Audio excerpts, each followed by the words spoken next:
All right, guys, today we're going to talk about, I'm just going to check if my audio is working. Yes, it is. Yeah, today we're going to talk about Einstein Syndrome. And I see that Nabil is already beat everyone to the mark and asked the question in the comments. So before we go ahead, I'm just going to answer a question because it's kind of related, okay? So high functioning autism before in a few years ago, actually more than a few years ago, when it was DSM-4 instead of DSM-5, which is the diagnosis handbook for all the stuff that you see, like language disorder, speech disorder, whatever, like ADHD, ASD. We all use like DSM to diagnose, right? We do need a book, literature to tell us how to make a diagnosis. So back then, high functioning autism was basically what we call Asperger's syndrome. Okay, and what that really means is that after DSM-5 came out, and then so we start to call it a spectrum disorder, meaning it could be a whole spectrum, like a line, like you guys heard of the light spectrum, right? There's 7 colors.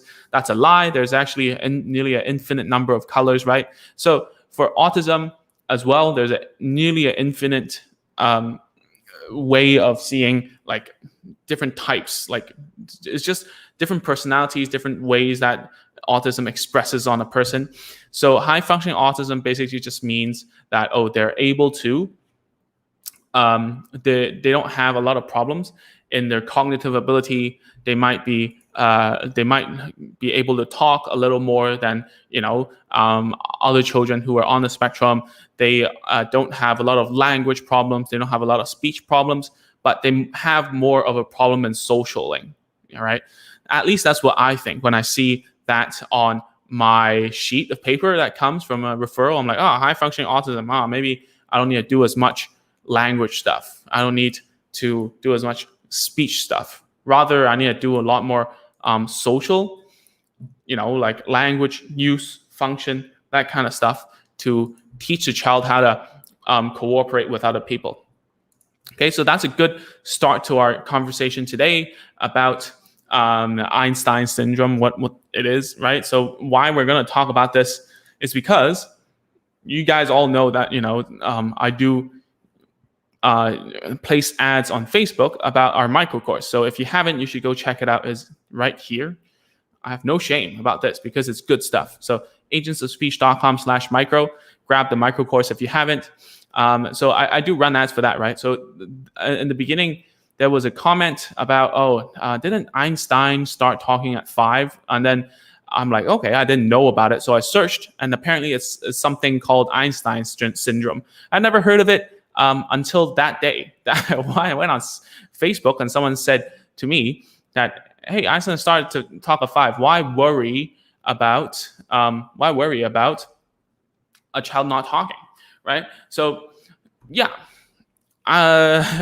there's a rumor, I'm not sure if it's true or not, that children, like when Einstein was a child, he didn't talk in sentences until he was 5. He wasn't able to like say a lot of things until he was much older, but he was good with like numbers and whatever, the typical like genius in disguise kind of like story, right?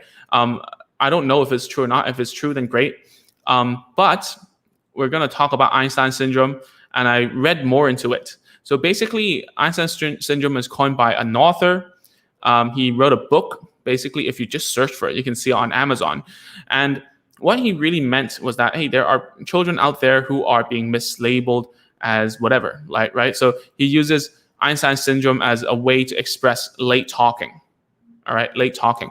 And late talking, there's a definition for it. I'm not going to define it right here because it just takes one Google search to find that. So don't have me say it here. All right. So the late talking just means that, they're not, the whole name has the premise of suggesting to everyone that the child will in fact catch up, right?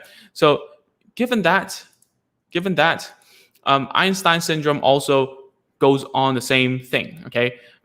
That children would catch up. They're actually even more intelligent and better than average children of their age, all right? As they grow older, they will become like somewhat of a genius in some domain, like some subject, right? So Einstein syndrome is not in any other literature that I try to find from research part, academic part, textbooks, whatever. It was more like just from that book that has been coined, or shall we say defined, right? So what are my thoughts about it? So ever since that day, that person talked, this guy basically said on Facebook about, hey, children will talk in their own time. Yeah, I think so as well, right? How about Einstein? He started at 5, right? He started talking at 5. But you have to remember, are all late talking children like Einstein, right? I don't think so. Okay, so sorry to pop. I'm not trying to like put down anyone, right? I'm not trying to pop any mother's dream about their child, right? Obviously, I've seen a lot of children who become very, very talented. I've never had a doubt about children they'll improve and learn a lot, right? I never have a doubt, or else why am I doing this job, right? It's impossible for someone who has has a really bad outlook. I see a kid and then some people will say, he'll never amount to anything. I'm not that kind of person. If I were, then why am I doing what I'm doing, right? If everyone's doomed already, then my job would have no value, right? So, hi, good morning, Aileen. I was just talking to you, right? So yeah, I'm not saying that, but not everyone is Einstein, right? Really, there isn't, if everyone was, then, we would be much more, maybe we'd be using flying cars, maybe. I don't know. We'd be having like, not through the webcam. I don't know. I might be like, maybe there wouldn't even be a coronavirus if everyone was like Einstein level smart, right? But anyways, what I'm trying to say here is this, all right? The problem about people saying about Einstein syndrome is too much of an upside, okay? And I'm not saying that you guys should be very, like, very pessimistic, because I'm from a city that is very pessimistic and very realistic. So actually, I have a friend whose sister is like, very high up in a special needs center. So she would get phone calls from parents who haven't even had their children born yet, and then they would start saying, oh, did you guys have space for us? And then my friend's sister would say, how old is your child? And then the mother would say, oh, he's not born yet. So I come from this kind of background. So I'm telling you that I'm not that pessimistic. I'm not telling you to be pessimistic either. What I'm telling you is to understand that it could go many different ways. Children grow up in different ways, right? You cannot expect someone who is, of Einstein intellect to always excel and become like a scientist or whatnot. In fact, like the world's smartest person, if you like go online and search, like the person in America with IQ 200 something, he's a farmer, right? He's a farmer thinking about like theories about the universe, which is great, a great use of his intellect. But in common culture, like in our minds, that's a waste, right? But what I'm saying is, even if it were the fact that it's an Einstein syndrome or whatever, doesn't mean anything. It really doesn't mean anything, because it's always about, as I always say, right? It's all about like dealing with risk, like managing risk. What if? Okay, so I think Nabil just said like high functioning autism. Okay, so if we don't take the measures now, what if? Okay, that down the line, if you don't intervene with their particular behavior, they get bullied, and then it becomes a scar into their lives, which I've seen in a lot of autism adults. Okay, I have seen that before. Okay, and also even if they're high functioning, right? If they're not so lucky, that's by the time the definition of Einstein syndrome is like, I'll search it right now. It's pretty crazy to say that, and a lot of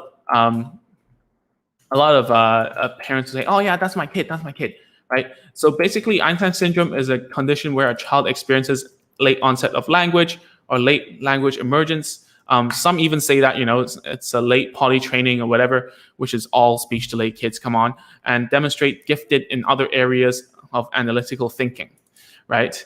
And then they're better with numbers and better with letters and remember a lot of stuff. And hey, that actually describes a lot of children on the spectrum, right? I mean, how many of your kids can like recite ABC and count to 1 to 30 or something, right? And then at the end of the day, when they want something, they pull your hand. Yeah. So that is a problem here. You cannot say something you cannot define a syndrome so broadly, and then parents or whoever, uncles, aunties, like grandpas will say, my kid is like Einstein. No, Einstein didn't speak until he was 5. He could remember numbers. My kid does it as well. Counts to 30, like remembers all the ABC, puts everything in order, very analytical, knows how to open an iPad and go to YouTube. Hey, that's nearly all children who love YouTube, even if they're nonverbal. You give a nonverbal kid an iPad, they will go to YouTube some way, somehow. And one of my when I'm in Indonesia right now, right?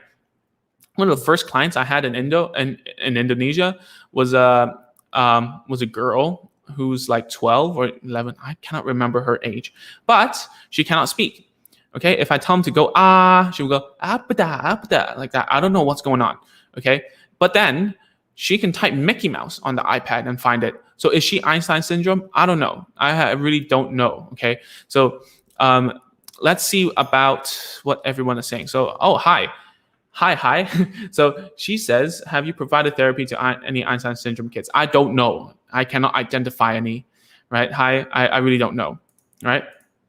So Hi says, I know my kid can say open. So today when I take him out for a while at the condition, she said open. We all dressed and went out. Oh, great. Hey, so let me know if you learned that from the micro course. Most probably yes, right? Yeah. So Nabil says, I've seen difference only therapies given. I don't understand what that means, Nabil. I've seen that. Oh, so you only seen like an improvement after the therapy given to your daughter, right?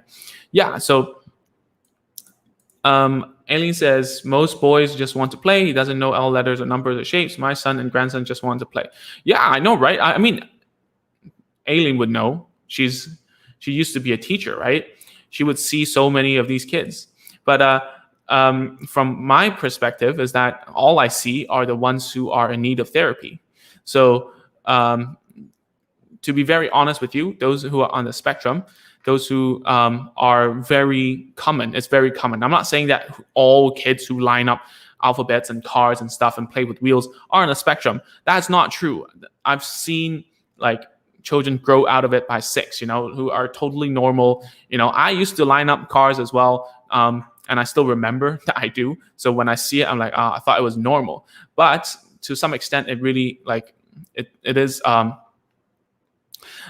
common thread in children on the spectrum, that they like to line up things, like to put things in order, like to put puzzle pieces the right place, get mad if someone messes up their line, or they cannot do what they wanted to put the ABC in a whole straight line and someone messed it up or something, So you gotta be vigilant and think about.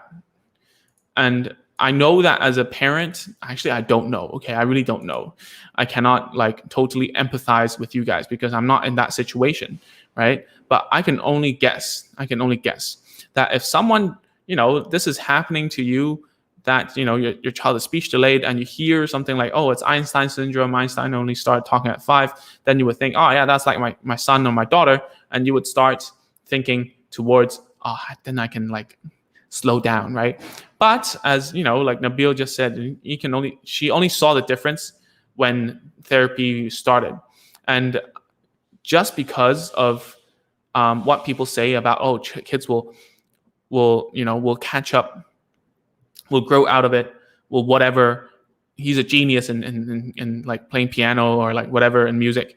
That doesn't mean anything. You really need to reduce the risk of everything that comes in your child's development. You really need to reduce it. You need to go to therapy. You need to listen to professionals. Maybe if one doesn't do the right thing, then go to another one, get a second opinion, keep on asking, keep on getting them to getting more and more treatment and intervention. Okay, if everyone says that it's good, they can leave, then hallelujah, just it's the time to go, right? The main goal of therapy, in my opinion, is to get you discharged, right? I don't want to see you anymore. Yeah, I don't. That means I'm successful and we're successful together. I don't want to keep clients. That's not my goal. Okay. So, by the way, if you want to know about more how to interact with your kid at home, if your kid is around like 0 words to 1 word but inconsistently, or there's a lot of hand pulling, then you need to go to agentsofspeech.com/micro. It's also in the description, so click it, or in the title, right? So, hi, Segs. Today I was about to take my kid out. We got dressed ready. Oh, I read this already. My bad. So he cooperates and say what I asked him to say while being bribed. But today is not one of the days. Yeah, it goes up and down, right? So hi, and other like people who have gone through the micro course, just a public nudge is that the membership that we were talking about in the previous live, that is closing on the 1st of April. So just 1, 2, 3, maybe 3 days now, 3 days until we close. And the reason we're closing is because we want to create a greenhouse, right? To help you as much as we can until we find that, okay, this method works, okay? It works on a small scale, right? If you guys have ever seen, on our YouTube channel about the video about Tenor, she's one of the people who I teach online, and there's a whole load more, but she's very kind to say yes for us to share her story. It works for me to review your videos. It works for me to give you specific tasks, but you have to go through the micro course to understand the basics of how to interact, talk, and teach children who are delayed or on the spectrum or whatever, right? Okay. So Nabil says, today my daughter came back from park and said, Mama, I played in the slide. I'm so happy she started reporting. Yes. So to give you a little more context, actually, you can come home and ask her to, you can draw out what she did just now and tell her to report according to a visual cue. That'd be much easier in my experience, I think. Yeah. So let's talk a little bit more about this Einstein syndrome. I mean, there are some videos out there that say, yeah, it's true that some children are very gifted in certain places, and speaking and language is not their strong suit, right? But if children don't learn how to interact and speak, then how are they going to communicate with the world that they have got something going on, And to succeed in this world, it isn't just about having immense talent, right? You also have to be able to interact with other human beings, okay? And sometimes, all right, not every time, is that children who are delayed are much better at interacting with adults than with their peers. And if somehow they're, and that's why we call it a disorder, right? It shouldn't be even called Einstein Syndrome. It should be Einstein disorder, because it's basically like out of order. Their language and speech aren't that great, but they're good at something else. Then it's out of order, man. I mean, you're not supposed to be good at drawing or piano or whatever that they're good at, or whatever artistic or scientific prowess that they have, before you start talking. You need to start talking first and then use language to think, and then whatever. That's the developmental norm. To go out of the norm is actually a disorder. I'm not saying that following a norm is a good thing either, but for children or human beings who are just developing, right, to follow a norm is very normal. Being redundant here, okay? So let's see. Eileen says, I had a student who had a gifted writer. She also had a disability in math. Yeah. So some people would label that as a learning disorder, right? So, or difficulty. That's what they would call it. But we wouldn't go ahead and say like, oh, that's a genius syndrome. It's like Einstein. No, it's just people are good at some things, people aren't good at some things, right? And when children aren't very good at talking, they tend to lean upon what they're good at. And that's what I think, right? That's why when they're anxious, they need something that they within their comfort zone. And we were talking about tantrums in the previous video that we uploaded, right? And why they become like they suddenly tantrum for no reason. Well, sometimes when they tantrum as well, they're trying to seek a comfortable place that they know about as well. It might be a blanket, it might be going to a certain place in the house, right? Might be playing with a certain toy, might be that they keep on asking for their pacifier. I've seen it a lot. They might be asking for a hug from you, which is very familiar, right? So these familiar things might be stuff they're very good at already, okay? And it's places where they go to escape and cope with the world, given that they don't really understand much from the language, right? So I don't know. Are late talkers smarter? I am not sure about that. It definitely is not a true statement, I would like to think, right? Some people say that bilingual children are smarter, but I don't, it depends on the culture as well of the country. So with that being said, I think that pretty much covers my opinion towards this sort of talk about Einstein syndrome or whatever, or late talkers are smarter. They just don't have a way in the normal society to express their intelligence and genius.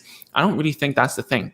What I really think is your focus as a parent or as a therapist or as a teacher, we shouldn't focus on the best case scenario at all. You should always focus on the worst case scenario and then try to mitigate from that, right? And try to provide as much help as you can down the road. And if we can, we should give them everything that we can afford. We can put our resources to. And I don't mean money or like therapy. The most important thing you can give is their time, right? Is that you learn how to interact with children who are delayed and will get upset if they can't express themselves, right? How do you teach them? How do you talk to them? How do you give them quality time to learn language so that they can express themselves to you later on? Okay, it's not about thinking, oh, I don't need to care. Einstein syndrome, especially the dads would tell me that. And I remember that back in the day in Hong Kong, I was working in a private clinic. So throughout the whole road, I think I've said this before, right? That the whole if you've been to Hong Kong, I used to work on Nathan Road, which is a very busy road. If it's in Singapore, it's kind of like Orchard Street. Not really. But anyways, it's a very long road. So there working, I was the one speech therapist with the lowest amount of experience. Everyone was there like 20 or 10 plus years. I was there like since I graduated, right? I still had like 1 or 2 years of ABA in my belt, right? But that didn't help me a lot, But what I wanted to tell you is that when parents asked me about, oh, do late talkers catch up? Don't boys just typically speak like older, or like they must be some kind of genius, because a lot of geniuses don't talk as well. And then they would give me very Asian examples like Jay Chow. I mean, like people used to thought he was autistic. Look at him now. He's like a super singer or something. You guys from the US might not have heard of Jay Chow, but anyways, that's the kind of talk I used to receive from these parents, especially from the dad, right? So I don't know. Let me answer some questions and I'm going to call it a night. All right. So let's see. So Asma says, does your course help with behavior issues? Depending what your behavior issues are. If your child gets in the tantrum wanting something, especially, and they're hand pulling and they're crying and whatever, then it's going to help for sure, right? Because that's the most common problem that I encounter at the clinic. So I wrote it inside the micro course. Okay. So Joyce says, what are the characteristics of a child that has an Einstein syndrome? Yeah, I talked about it already, Joyce. You can go back, but I'm saying that Einstein syndrome isn't true, isn't real. That's what I'm trying to say. Okay, there's no scientific evidence. Number one. Number two is, even if it is, so what, right? You still have to go to speech therapy.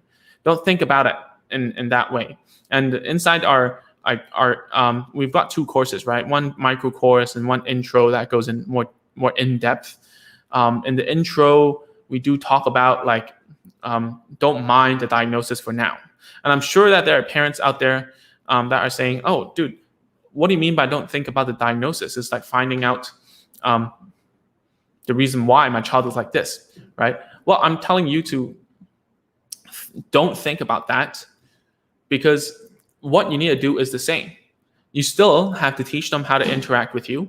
The goal of speech and language hasn't changed, and all you have made the diagnosis was for yourself. If now I'm talking about language, not speech. If we're talking about like speech and language, my cat nearly turned off the computer. Okay, so where was I? Yeah, so I'm not talking about like speech disorders like pronunciation, articulation, phonological disorders. Then you got to know the reason and the diagnosis. But we're talking about learning language, like putting sentences together, learning new vocab and whatever. The strategies are all around the same. All right. It doesn't matter if your child has Einstein syndrome, okay, or any other syndrome like Obama syndrome. I don't know, making stuff up now. It doesn't matter, whatever it is. The strategies for language development and teaching language are the same.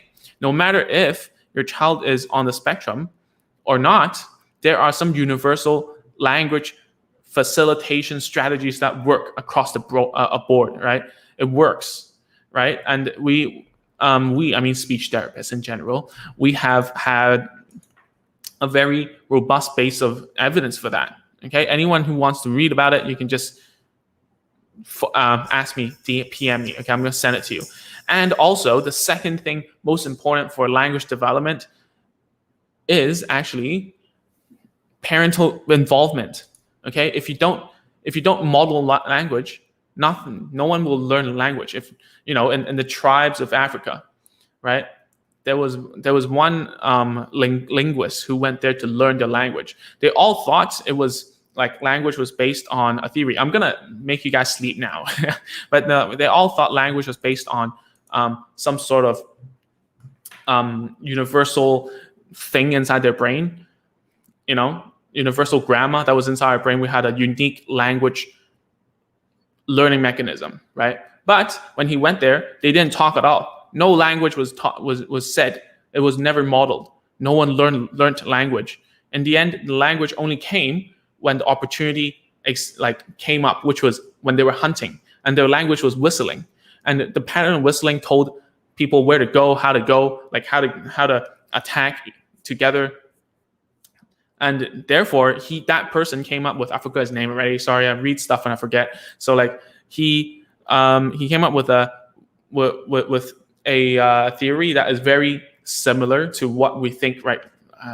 Like about language facilitation, right?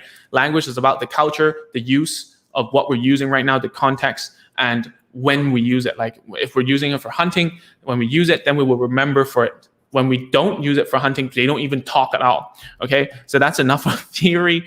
Okay, yeah. So Eileen, the story about Einstein was not proven to be true. I really don't know. That's why I said I never heard of it. Right? You could say anyone famous that didn't speak until 5 and then use it as a syndrome. Right? That's what I'm talking about. Okay, so Hi says, what are the new course that you're planning to provide a new feature? Yeah, so Hi, remember that we were on the Zoom call, right? Only for microcourse people, right?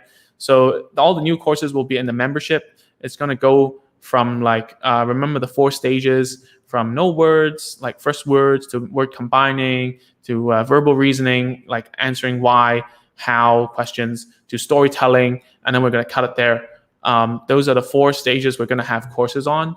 And for the membership, you need to be in the micro course. I'm only talking to Hi here. All right, just a nudge. Gonna close on April the 1st, and then I don't know when we're gonna open again. Probably we're gonna upload everything, get everything into place, get parents' results, teach you guys, give you guys feedback, and then think about if we can afford having more parents inside. Actually, all right. So Jeannie says, My daughter was diagnosed with language delay. I'm thinking to enroll her to reading class. Do you think this will help a lot, or should I enroll her to speech therapy instead? Obviously, of course, I'm very. You're asking a speech therapist, right? Of course, it's going to be speech therapy, and the reason why is because reading comes after. Okay, I always say it. If you were Chinese, it would be very easy to describe to you. In Chinese, we always talk in 4-word proverbs, right? So when it comes to learning, we always say like listening, speaking, reading, writing, right? There's a chronological order. Okay, the English way of saying it is that children, when they're in kindergarten, right, they're learning to read, and then when they're in primary school, they're reading to learn. But you can't, especially in English, you cannot read if you don't understand the phonics, right? You cannot read if you don't understand the words. So obviously you have to talk first. So obviously you have to go to speech therapy first, right? So in terms of reading, there are 3 parts to reading. Number 1, you have to decode it, the sound. You have to look at the letters. You have to remember it to the phonetic sound, and you also have to match that to a real world concept, right? So there's three stuff to it. So if you don't, like, speech therapy isn't just teaching you how to talk. You're also learning like a code, like the language, the sound for a certain object, right? So if you teach them how to read cup, you're doing a few things at the same time. You're teaching them the set of characters, letters, sorry, I'm speaking in English. Letters, C-U-P, right? K-up, right? All the phonetics, that's already one thing. And then you're teaching her the meaning of it. So it's infinitely harder to teach someone when they don't know what it means. A very easy example I always say in this live is that I'm in Indonesia. I'm learning Indonesian. Someone tells me how to say toothpick in Indonesian, which is tusuk gigi. Took me forever until my wife told me that, tusuk is to pierce and gigi is like the teeth, and the pierced teeth, very easy to remember. Now remember. And now I know how to write it. Now I know how to read it. And I also know how to generalize it. So when I see on the street, it says Dr. Gigi, it means dentist, apparently. So it's pretty easy. So you cannot skip speech therapy, because especially if she's language delayed already, if she's being diagnosed with language delay, you must go to speech therapy. And I'm saying this, of course, very, very, very skewed and very, what's that called? What's that word I'm trying to find? Because I'm a speech therapist, right? I'm going to say that, of course, you need speech therapy. So obviously, maybe the wrong person to ask, right? Hopefully you understand, do not teach reading before they know how to at least speak in a sentence. That's what I think. All right. If you teach them to read something, it's going to be just 100% memory, right? Yeah, Aileen, that's right. She knows what she's talking about. So it's good to have a teacher here to reinforce what I'm talking about, right? So listening, reading, writing are all parts of a subject called language, right? So yeah, you gotta like there are studies where they talk about how listening and speaking are developmentally before reading and writing. And you think about like human culture, right? Human us, right? We know how to speak something, say something, doesn't mean we know how to write it out, right? And the written language hasn't been it wasn't even invented, right? We knew how to speak, but we didn't know how to write at all until some guy, apparently it was invented in China, and some Egyptians knew how to record it down with like pictures and stuff, right? So yeah, obviously you got to learn how to talk and listen first. And by the way, sometimes talking can help a lot with speaking. What the hell? Speaking can help a lot with like listening. Okay, so if you can talk in like a sentence that varies and have contrast, it means that most probably you can understand sentences with that amount of elements inside. So what I'm talking about is like if you can speak in like subject, verb, object, right? So for instance, Ming is talking, right? Then most probably that child can understand a similar structure when he or she is listening. Okay. Yeah, cool. So yeah, Thangmani, right? I'm so sorry if I'm getting it wrong. what is Einstein Syndrome? Only a human in the earth, right? Everyone's a human. We all want to try to be the best version of ourselves. There are risks involved, especially when your child isn't speaking early, on time, maybe sometimes late. Then you need to think about how to mitigate that risk. And even though your child does look like that, sound like, oh yes, it's high functioning autism, or it's Asperger's syndrome, or Einstein syndrome, or whatever people say about the diagnosis, we still have to keep our heads down to work. Because to be honest, even typical children, neurotypical children, are having it hard studying, right? You still have to put them through, like, you still have to teach them yourselves and stuff, right? And that's all I wanted to say. I just thought that this kind of labeling for Einstein syndrome might be true and might not be true, but we're not here to think about that. We're thinking about what we can do specifically, practically right now on this earth right now, right? Like, we cannot control whether our children will be any syndrome or whatever. Okay, so that's all for tonight. Thank you all for tuning in. All right, and for those people who haven't, you should join the micro course to understand how you should talk to your children who are delayed. Okay, if your child is typically developing whatever, don't join. Okay, all right. So, and also for those who are in the micro course, our membership, the membership, it teaches you and to teach your child from 0 words to like telling stories. At least that's what I'm trying to do. I'm not promising it, but the main feature is that you can video your child and then send us the video privately, and we will go through it on Zoom together. Okay, so that closes on the 1st of April, but you must have gone through the micro course, because without the mindset and the soft skills that you must have with a child who is delayed, it'll be impossible if I tell you, okay, listen, you have to teach your child with flashcards now. Please teach them like I don't know, the sentence structure of the horse is drinking water. You haven't even like explained it. Your child already ran away, right? Behavior always comes before teaching something. Okay, attitude before teaching anyone anything, right? That's why if you go like to learn kung fu, right, the first thing that you the sifu or the master teaches you is to get your attitude right. So same for teaching a child to speak. You got to get them to understand the task, get them to understand what you want from them, keep them in check, make sure that you know how to manage the behavior, that they're not throwing tantrums or not whining or whatever, actually doing the task and learning from you. That's very important. So it doesn't matter whatever I tell you, what I can give you all the what to's and like what nots, but if you don't know how to talk to your child and instruct them and get them under instructional command, impossible to teach. Okay, so that's all for tonight. Let me real quick see. Oh yeah, yep, that's true. The $9 one, yeah, that's the micro course, and the membership is also $9 per month though, because we have to go through the videos and we're building it together. Okay, but the membership is only if you've joined the micro course. Okay, guys, so that's all for tonight. Actually, I'm pretty like touched by the amount of people who have joined the membership for now. Okay, actually, as of today, there are nearly 20 people who are on.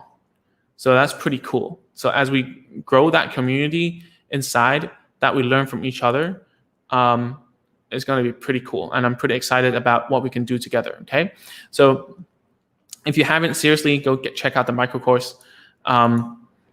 Someone said, I'll put the screenshot next time. They said, I bought like an $800 course from another speech therapist, and mine was easier to understand and much like and actionable. So I'm not trying to compare. I don't even know who she's comparing me to, right? So anyways, that's all for tonight, and I'll see you next week, Monday. And for those in the micro course, our monthly Q&A is coming up on Wednesday night at 9 p.m. Okay, Wednesday night at 9 p.m. That will probably be on Facebook, our members group, and probably also on Zoom for those who don't have Facebook. That's all. Thank you so much, and I'll see you soon.